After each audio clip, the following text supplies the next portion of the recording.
morning. Today is April 10th, 2024. Calling this Transportation and Mobility Committee of Cleveland City Council to order. Madam Clerk, please call the roll. Present. Present. Here. Gray. Here. Casey. Present. Moore. Santana. Mr. Chairman, you have a vote. Thank you. And if you could please mark Councilmember Moore and Santana with an excused absence. Thank you. All right, Director, good morning. How are you? Good morning. Doing well. Good to see How are you, sir? I'm doing well, thank Likewise. you. Okay, so two things. We've got a couple of pieces of legislation, and then I've also asked the director to give us an overview on kind of that first chunk of work that's going to happen leading up to the work at the airport. As we will remember, there was a $176 million obligation that we passed to the airport, or it's going through committee, I think. And there were questions about where exactly that's going. So ask the director to come prepared today to tell us where it's going. But we're going to start with the legislation first, Director.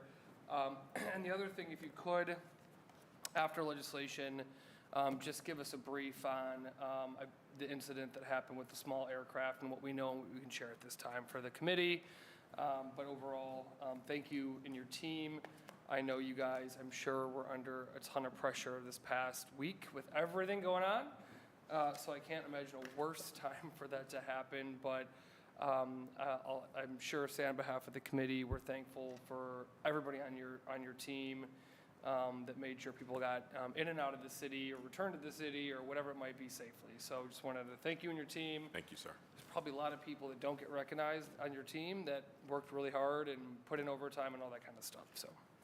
Okay, let's start with our legislation, though. We're going to start with ordinance number 310, 2024 by Council Members McCormick and Griffin by departmental request, authorizing the Director of Port Control to enter into a lease agreement with RAS Aviation, LLC, DBA Zone Aviation for the lease of certain city-owned space at Berkeley Lakefront Airport for a period of 1 year with 4 one-year options to renew, exercisable by the Director.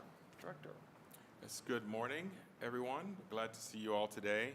So this item is asking for RAS or Zone Aviation, which has been a tenant at Burke for approximately 5 years, beginning in August 19, to continue its lease at Berkeley Lakefront Airport. The current lease comprises approximately 1,452 square feet of space in the terminal building, specifically rooms 149 and 152. Zone Aviation operates flight training, management of its aircraft fleet, and pilot support services within this leased space. The initial lease was for 2 years with 3 one-year options to renew. They're currently operating under the last option year. And as I mentioned, they would like to continue operating at Burke and have requested to enter into a new lease for the same space for a period of 1 year with 4 one-year options to renew. The annual space rental rate is currently $26,139.28. This amount will be adjusted annually based upon the Consumer Price Index. It will never go lower than the current rate over the period of the new lease. Zone Aviation is in good standing, and they've been good tenants, and staff is supportive of this request and is asking for your consideration and approval today. Thank you. You can tell he's getting used to the job when he answers all my questions before I'm going to ask them. So, as I always ask, you are happy with them as a tenant? Yes, sir. In the airport, flight operating school, Berkeley Lakefront Airport. There's also the descriptor on the tablet of the company. What questions do I have for renewing a lease with flight training school at Berkeley Lakefront Airport? Okay, hearing none, ordinance 310, 2024 stands approved. Please sign.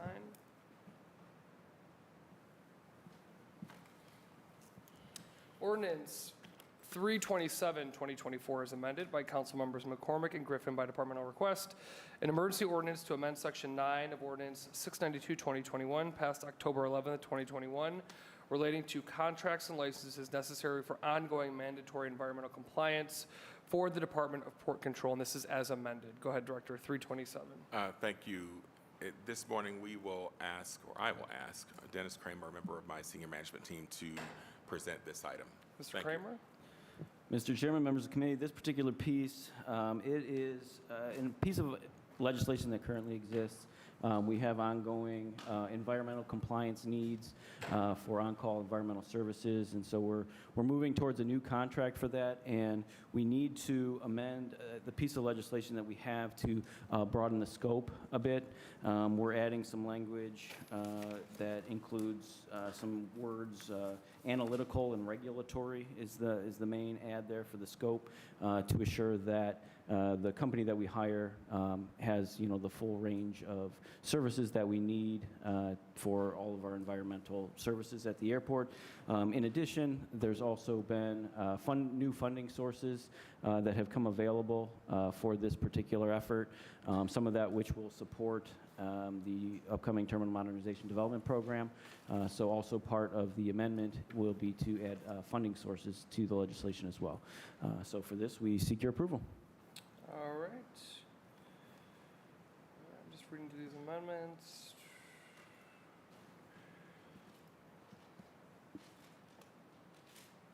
Okay. All righty, and these, as is it noted in the summary, these are to comply with local, state, federal environmental regulations, is that correct? Mr. Chairman, that's correct, Which yes. I imagine are not optional? Mr. Chairman, that's correct. All right. To our Assistant Law Director, I assume we have to, these amendments were provided after introduction, so we'll have to vote these in? Is that your understanding? Okay, all right. All right, well, let's open up questions before we look at these amendments on 3/27/2024. You got one, Councilman Casey? You got the floor, sir. Thank you, Mr. Chairman. Mr. Chairman, to the Director, you're still keeping Subfund 600-001, and you're creating a new Subfund 60 SF-141? Through the chairman to the councilperson, yeah, we are keeping all existing funding sources and adding an additional one, correct? And then why the need for the additional one then? Through the chairman to the councilperson, so there were two new additional funding sources that came available. I believe one was already covered, but one being some funds that were part of a refund from the state of Ohio through the OPERS pension. There was a refund that Department of Port Control received, so part of those funds will be used for this environmental work. In addition, we also have the $175 million that we're going to be talking about here coming up. That is another new funding source that will be used for future environmental work for the program. And then, Mr. Chairman, to the Director, do we know how much that OPERS refund was? It was, I believe, a little under. I don't remember the exact amount Yeah. through the chair, to the councilperson. We can certainly get that Okay. information for All you, right. though. Thank you. Absolutely. Thank you, Councilman. And is that we pay too much into the system, or what is an OPERS? Through the chair to the councilperson, that would be more a question for the finance folks. Okay. But high level in general, I believe. I've never that is heard of that something, before. something along those lines. Yeah. Okay, all right. Any overview questions for 327 before I ask our Vice Chair to offer the amendments? Councilman Slife.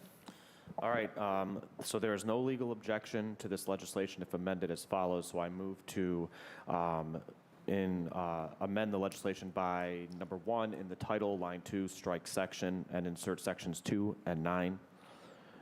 In section 1, line 1, strike section, and insert sections 2 and 9. And in line 2, strike is, and insert are. And before amended 9, insert amended section 2 to read as follows. Section 2, that the Director of Port Control is authorized to employ by contract or contracts one or more consultants or one or more firms of consultants for the purpose of supplementing the regularly employed staff of the several departments of the City of Cleveland in order to provide ongoing professional services, regulatory services, laboratory services, and analytical services necessary to comply with local, state, and federal environmental requirements necessary to maintain operating status and to avoid serious penalties for noncompliance at Hopkins International Airport, Burke Lakefront Airport, and the Division of Harbors, Department of Port Control for a period of 5 years. And then in section 2, line 1, strike section, and insert sections 2 and 9, and in line 2, strike is, and insert are. Thank you, Councilman. I've got an amendment on the table. Is there a second? Second. I've got a second. Is there any discussion on the amendments? Hearing none, Madam Clerk, please call the roll. McCormick, Yes. Sly, Yes. Bishop, Yes. Gray, Casey, Yes. Ward, and Santana. Mr. Chairman, 5 yeas, 1 nay. Thank you. The amendments carry. Any additional questions on 327? Hearing none, ordinance 327, 2024 as amended is approved. Please sign. Alrighty, and Director 342, 2024 by Councilmembers McCormick and Griffin by departmental request.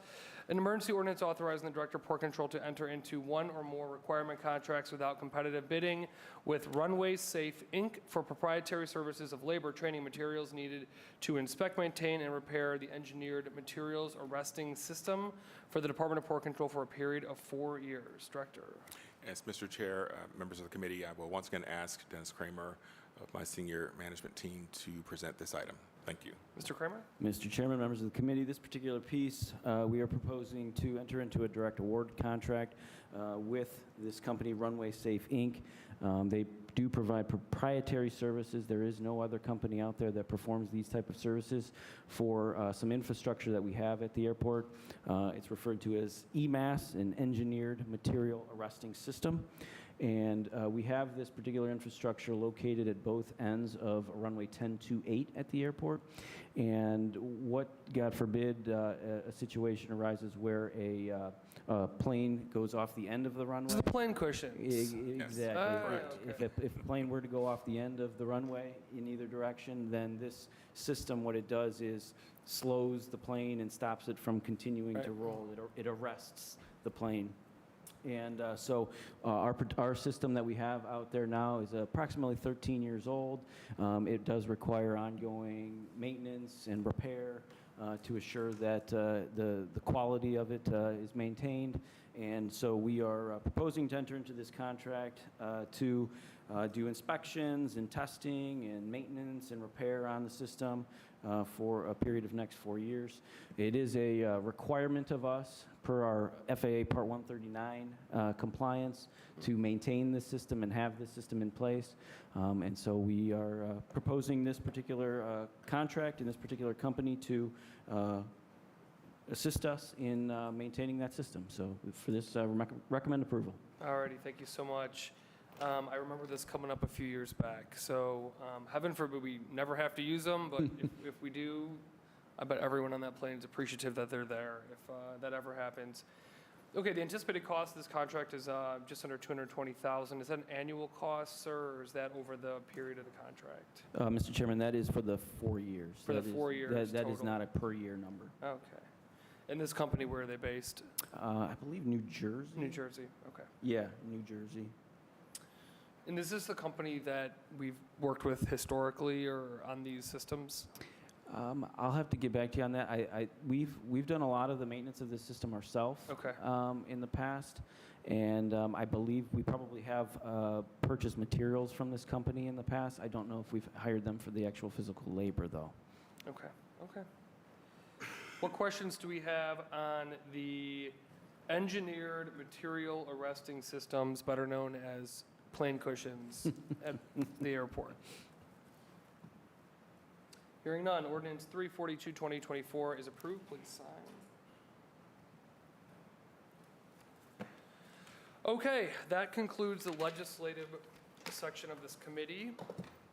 Director, I'm going to ask you to start by giving us just a quick overview of the incident at the airport, and then from there, jumping into our presentation today on the $176 million in that kind of first phase. So the floor is yours, sir. Yes, Mr. Chair, thank you to you and the committee for this opportunity.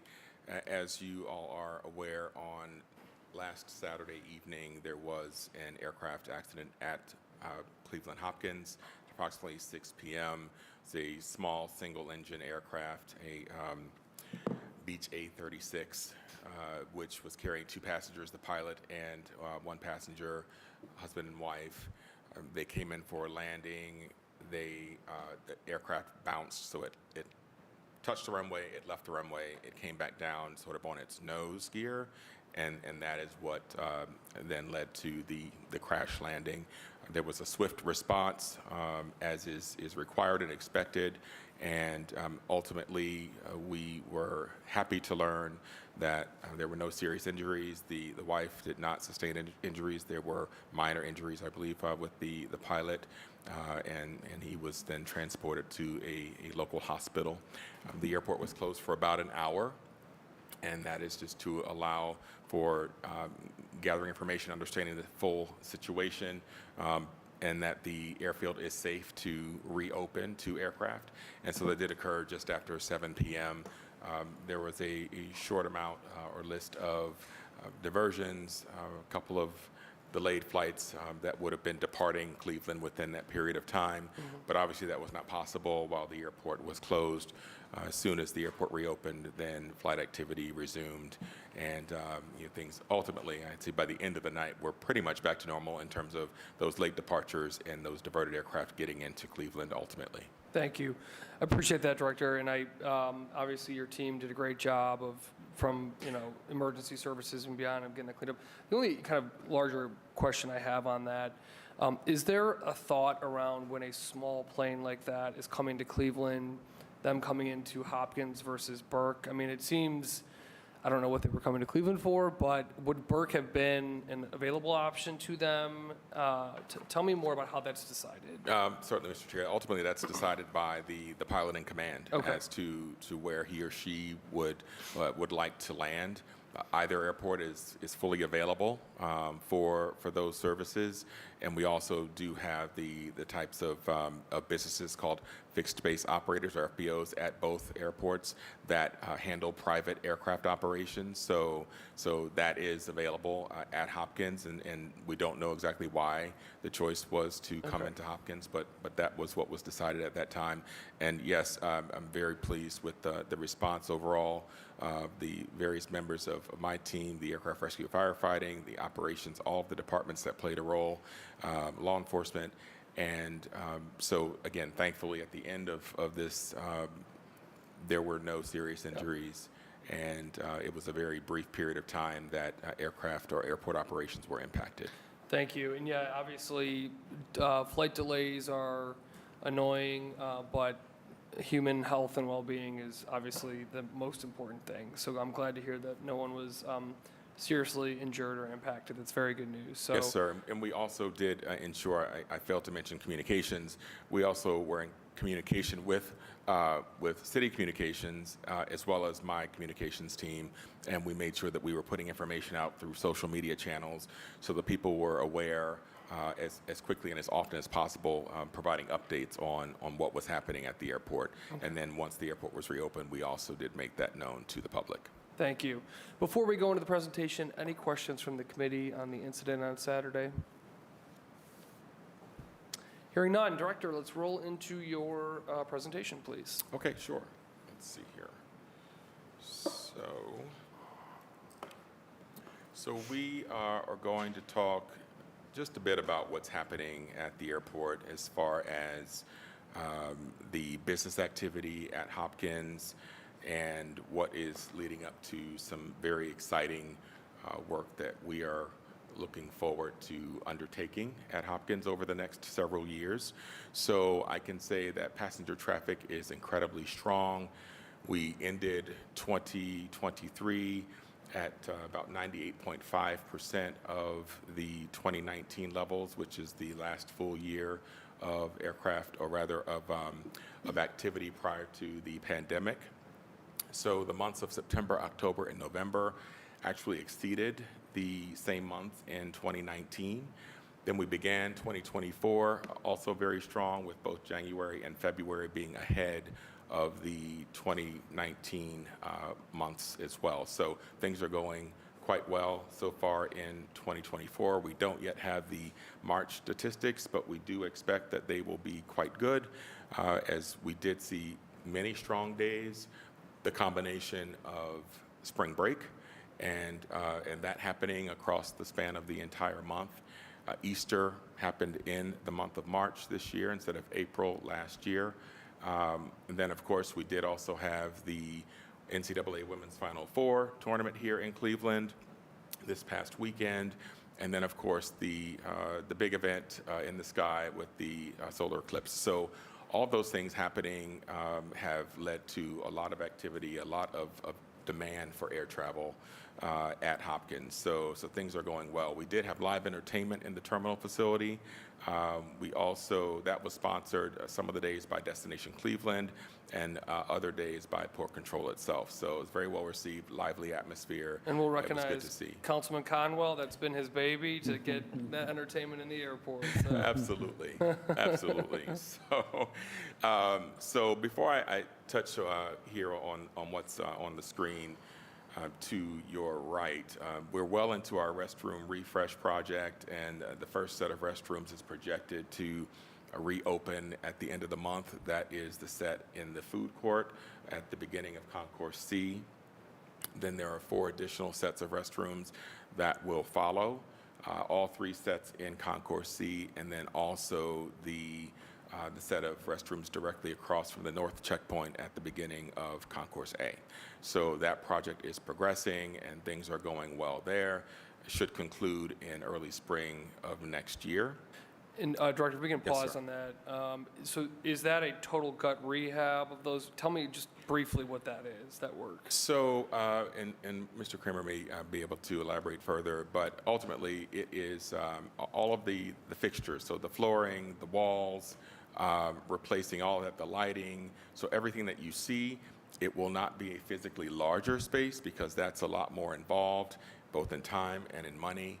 But it is very much a refresh in terms of the look and feel, and bringing all new equipment into the space as well. So I think that what customers will see is essentially a brand new restroom in those 5 locations. Great. And I would just request, because we hear about the restrooms, so without anyone in them, if the airport could do some press around that. Oh, certainly. Maybe take pictures or video, again, empty, but of them when they come online, I think that would be, Councilman. Yeah, and on that point, I think that the frustration we hear is a combination of the size and perception of cleanliness. Obviously, it's difficult to make something bigger than it is, but I think understandably, if something's smaller, things build up faster. So if I don't know if you want to react to this, but if there's any way to, or need to rethink how we staff the custodial, or what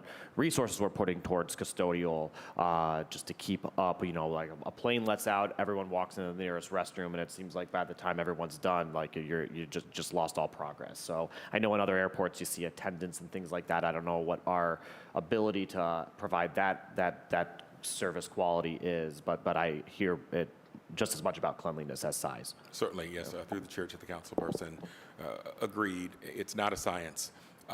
Restrooms can be trashed in a matter of minutes, Yeah.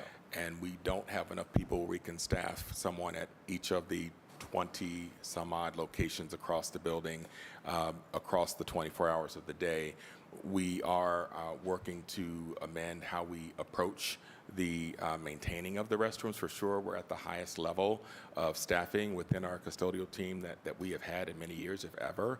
So we're taking this more seriously, looking further into how we can improve, and also looking into how we can improve in terms of layout and design, the types of materials and equipment that we use to make it easier for the restrooms to be maintained, because the less time that it takes to clean a restroom, then the more time that those members of our team have to move on to other areas. So yes, we're taking it very seriously. We're looking into that.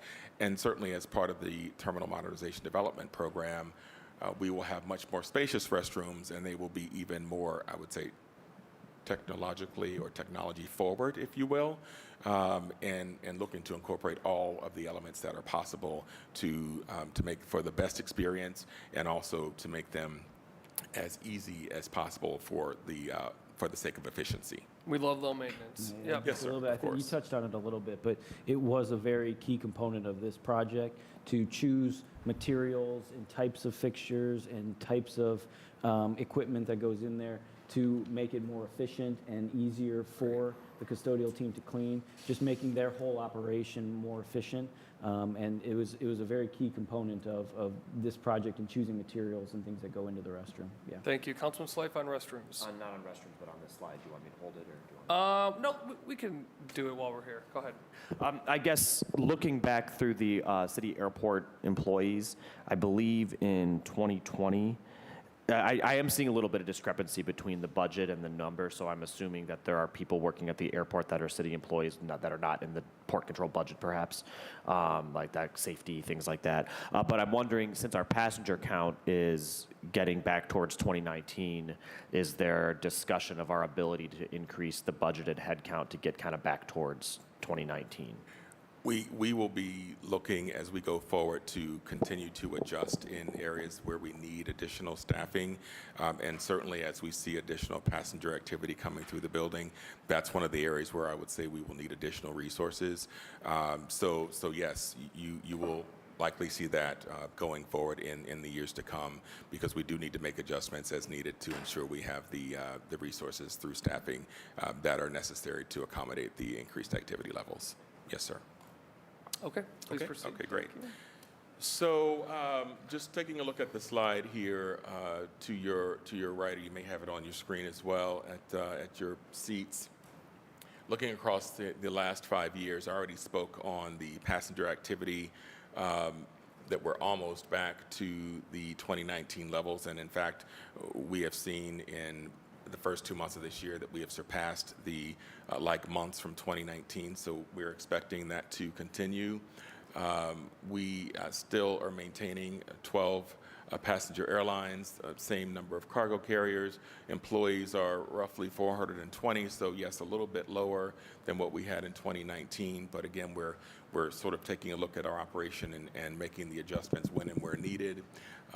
And then the total airport employees, I mean, that means everyone, not just at port control, but across the airport, and it's over 5,000 right now. So things are certainly going very well in terms of overall activity. As you know, Frontier Airlines continues to grow at CLE. The crew base is officially open as of last month.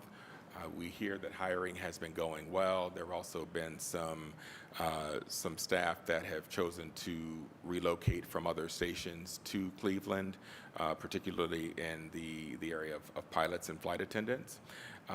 We have had some gate movement in Concourse A to accommodate Frontier's growth, so they now operate from 4 gates in Concourse A. They are contiguous gates on the east side of the concourse. So as you go through the concourse, all of the gates are on the right-hand side. We have moved Spirit over to gate A1, and that is working well. There are still some gates remaining in Concourse A that would be available to accommodate either Frontier's growth or that of other airlines if they were interested in coming into Cleveland, and the same holds true in Concourse C. So we do still have some gates available for airline growth, whether it's through existing airlines operating at Hopkins or potential new entrants. So we're doing well in that regard. Thank you, Director. And I think it was on the local NPR affiliate here, a woman who lived in Cleveland and had to commute to LA to her base and then, fly where she did. And she was so happy that now she can just be based in Cleveland. So doesn't have to commute to LA. Absolutely, Mr. Chair. And in fact, there was a flight attendant who attended the official opening of the base, the reception, if you will, to commemorate that. And there is a flight attendant who is originally from Cleveland, and she was based elsewhere, and she's now based in Cleveland. So how great that she can be based at home and can see her family and friends all the time. And also the point of the base is that the aircraft will begin and end the day at the base. So that also means that the crew that operates those aircraft begin and end the day at the base. Yep. So it's a more efficient operation for Frontier. It should improve their reliability and their on-time percentage for their operations. So we're very excited about that. They're adding 13 markets this year. New York LaGuardia is coming online this month. There are several markets that are currently unserved that they will begin serving in May, including New Orleans, Austin, Salt Lake City. So those are great adds for us. We'll be up to about 45 nonstop markets in total. Also, United is operating more seats in Cleveland this spring than they have since the official closing of the hub 10 years ago. So that's certainly good news. They operate service to 14 nonstop markets today. I believe around 4,500 daily seats each way, and that's across approximately 33 peak day departures. So things are going well with United as well. And then other carriers are also increasing the passenger activity that they're seeing, such as American, Delta, Alaska is doing well. Aer Lingus is doing quite well also. Next month will be the 1-year anniversary. May 19th was day one for them, the inaugural to Dublin. So they have told us directly, and they've also commented in media pieces, that they're very pleased with the performance of that service. It continues to do well. The outlook is positive. And so we're hopeful that as opportunities arise for them to add frequency, because it's not daily service right now, but we're hopeful that within the next couple of years it can become that. But it's a good sign, obviously, when things are going well. Yep. And that would give the carrier the interest to continue to look at ways to increase the service that they offer here. So that is also good news to share. Thank you. So this is just showing you what the market share is for each of our passenger airlines. The biggest difference that you'd see between 2019 and 2023 is that Spirit has, Frontier has grown from 12% to 17%.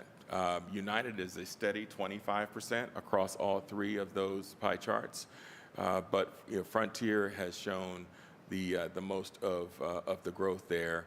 And the biggest thing and the most important thing I would say is that we don't have any one dominant carrier at this point in time. It is more evenly spread, if you will, across all of our carriers. There's no one who dominates.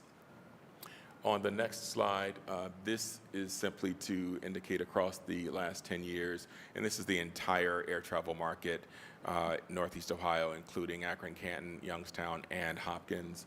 So back in 2013, at that time, Hopkins was seeing about 78% of the total traffic within Northeast Ohio. Akron, Canton was at 21%, and then Youngstown at 1%. Fast forward to 2023, we are now, and actually have been for several years, at above 90%. So 2023, we were at 93% of the total traffic, passenger traffic within the region, and Akron, Canton is at 7%. So we are seeing the vast majority of passengers that are looking to travel by air using Cleveland Hopkins. And this is just another way to sort of depict that, but specific to Hopkins traffic by itself. And so this is showing you, especially the red line and the green line. The green line being 2019, the red line being 2023, you'll see that we're pretty much back to where we were pre-pandemic. And of course, you see the low of 2020, and we all understand why that was the case. So that's a bit of an update just to level set, if you will, on how things are going with the overall operation. And that leads us into an update on the TMDP, or the Terminal Modernization Development Program. And we're very excited about how things are going right now. We're having great discussions with our airline partners. They have indicated their support of us continuing this process through the approval of the $175 million. And Mr. Kramer will speak more to that over the next few slides. Thank you. Thank you. Thank you. All right. So TMDP. So just I'll point that out, that that's our acronym for, we used to call it master plan and all that, but we've transitioned now to Terminal Modernization Development Program, and our shortened acronym is TMDP. So that just so everybody's aware of, as we continue move forward with that terminology. Okay, so what's been happening, a lot has been going on behind the scenes, I'll say.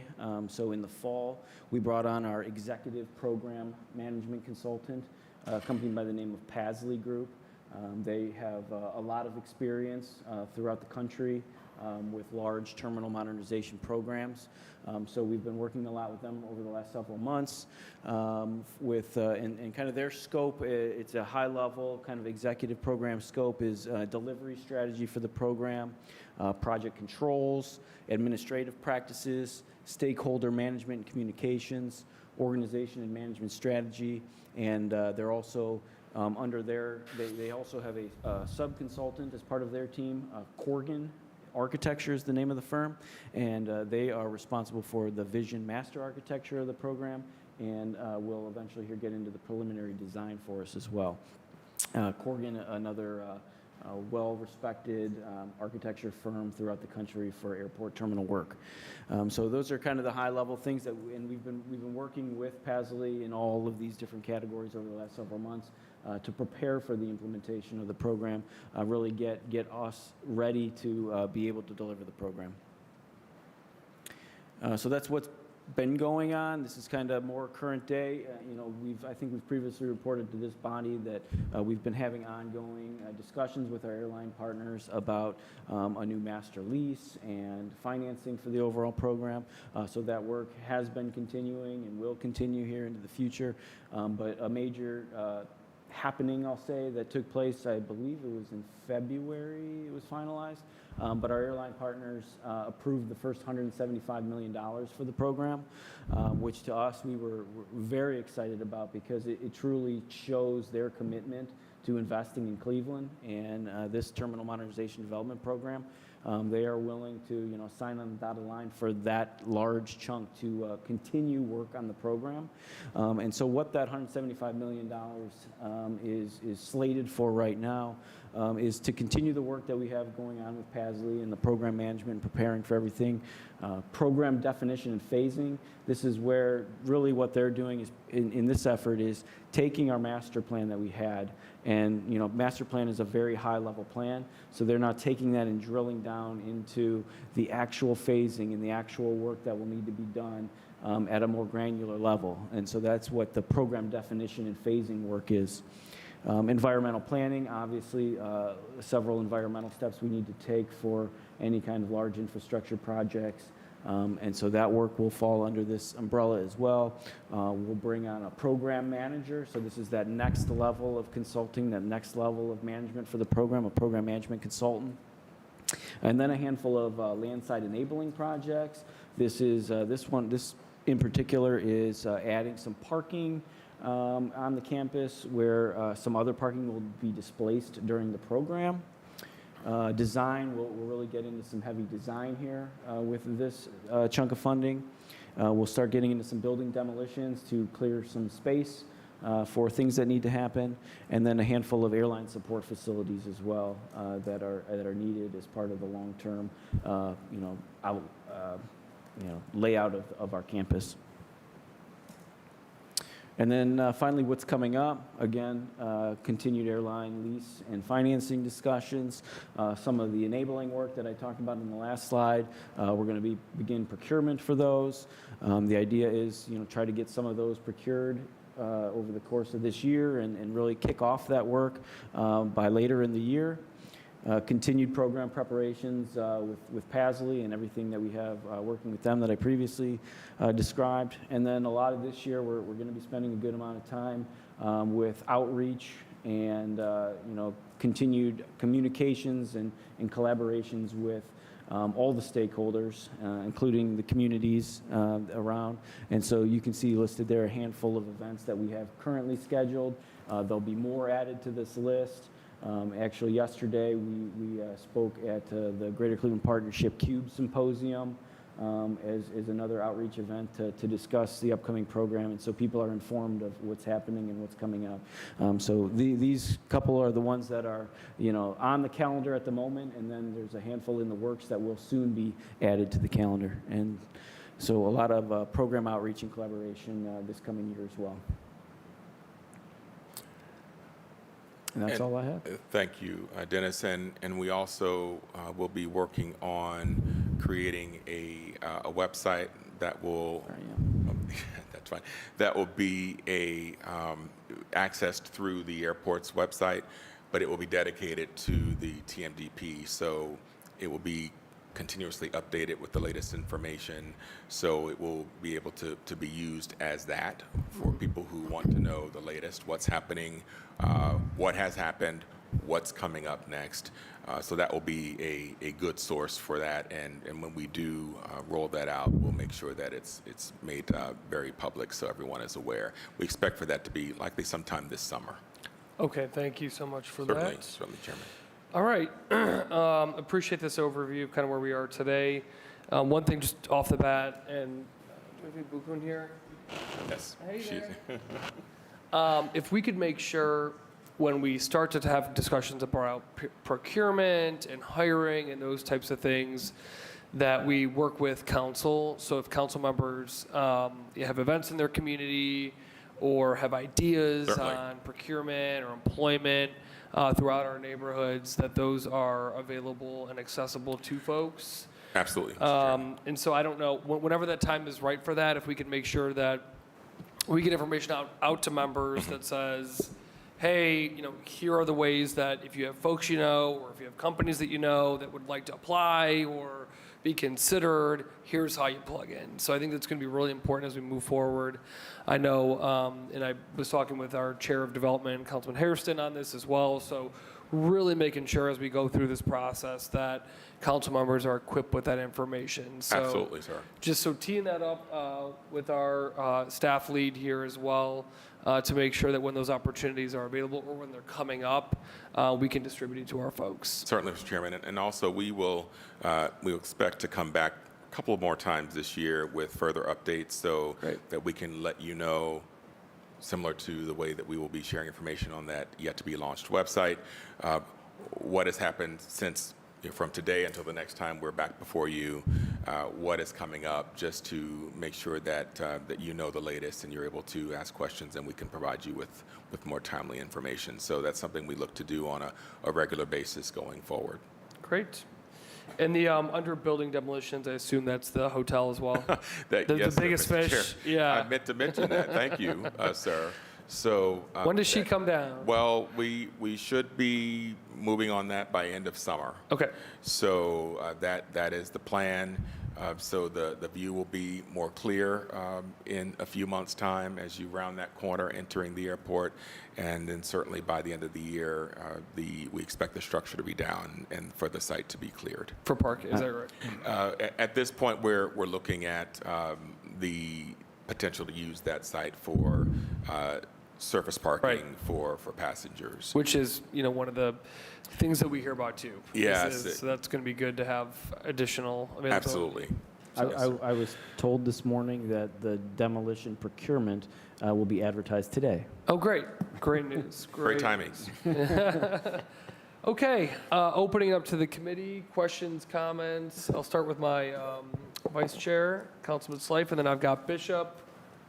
All right. Just briefly, could you speak a little more, and I'm sorry if I missed it, but the kind of the nature of the collaborative event, kind of what the structure of it is. I'll note that the one on April 24th is during when our next transportation committee meeting should be. So perhaps I don't know where we are legislatively, what's in the box, but maybe that is even something that we would want to kind of attend as members yeah. of the transportation committee, since it aligns at the exact same time. But I guess, could you speak a little more to the goals?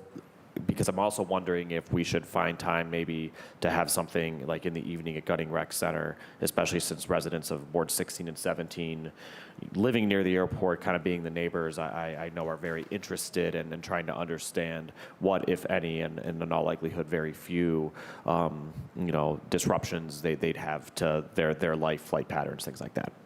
Well, and if I may, Councilman, to add on to that too, one of the great things about our airport, I think about it from a use perspective, but employment, is all of our residents can jump on the metro, An RTA. the RTA, Yes, sir. it should be called the metro, to get to inside the airport, really, Correct. and it's just very accessible from an employment perspective. But please go. Certainly. Through the chairman of the councilperson, yeah, I mean, the main goal of these outreach events is really dissemination of information, just keeping the community informed about what's happening and what's coming up. There will certainly be time in those events that will be for Q&A as well.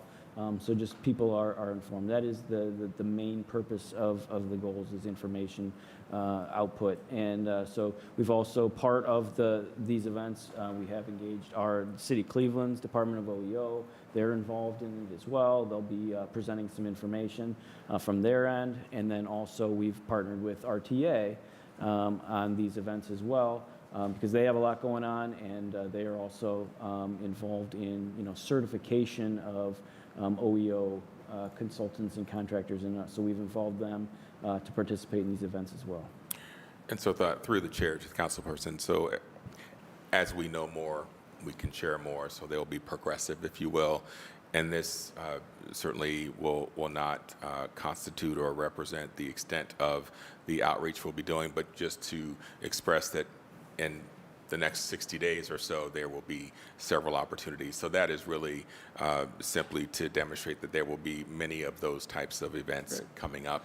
And we certainly will look to modify the times of day and the areas, locations in which we do some of these. And we'll ensure that we're also keeping you informed as they approach. I appreciate that, Director. And again, getting that feedback from council. Councilman Conwell is also Mr. Jobs, right? So he's got a lot of events going on. Council members have events and activities, or they go door to door. I mean, so these are all really good ways to use us to help you when it comes to that. Agreed. Thank you very much for that support. We appreciate it. Absolutely. Councilman Bishop. Oh, thank you, Mr. Chairman. Mr. Chairman, I had to momentarily step out, and I think Councilman Slife was asking a question that I was interested in about the head count. Has not bounced back when the passenger traffic, it seems like, is bouncing back. The reasoning behind that, because I missed your response, Director. Oh, certainly, through the chair to the councilperson. So, first of all, headcount doesn't mean bodies. Total positions and those that are active are very different numbers typically. So we're at about 90% over 90% in terms of the possible headcount in this budget year versus where we were in 2019. I don't know how many vacancies we had back then. We have vacancies now that we're working hard to fill, but we think that we are in pretty good shape in terms of having the positions that we need where we need them. We will, however, need to continuously look at those areas because our needs will intensify, they will increase because of the TMDP that is approaching. Not only will the airport be getting busier on a day-to-day basis, but we're also going to be taking on this incredibly large effort on the side, if you will. It's in addition to the day-to-day. So you will likely see headcount continue to go up because our needs are going to continue to go up. But I wouldn't put too much into the 30 or so difference in the number of headcount from 2019 versus now. In one area, custodial specifically, we have more custodial staff today than we've had in quite a while, and we're going to look to continue to bolster that as needed to ensure that we're able to better keep up with the maintaining of the facility as we get busier. Okay, and Mr. Chairman, to the Director, now you're referring to the City of Cleveland employment or the airlines overall? And it includes the airlines also? Through the chair to the councilperson, I'm specifically speaking to our staff, Port Control staff only. Okay. I would also expect that as we get busier, that the airlines will also increase staffing. Concessionaires may do the same. That has been a bit of a challenge post-pandemic with keeping all of the positions filled really across the board, not just within Port Control. But I would expect that would be a desire and a goal of our partners, especially within the terminal facility, are those that have interaction with passengers, because there are more and more of them coming through the airport. So I think that will then require additional staffing to manage. Okay, all right, thank you, Mr. Chairman. Thank you, sir. Thank you, Councilman. Any additional questions on the director's presentation this morning? All right. Thank you, Director. And again, we'll have you back periodically to keep us updated here. But again, I would just say the one kind of more urgent piece is just making sure that our staff are connected on recruitment, procurement, et cetera, and making sure that we can give council members information to say, do you know businesses? Do you know folks that need to be hired? Here's how to get in touch. I don't want members thinking that they don't have the ability to interact with that process. So as long Absolutely. as we just keep that information flowing, we'll be in good shape. With that said, this concludes the Transportation and Mobility Committee of Cleveland City Council. We are now adjourned.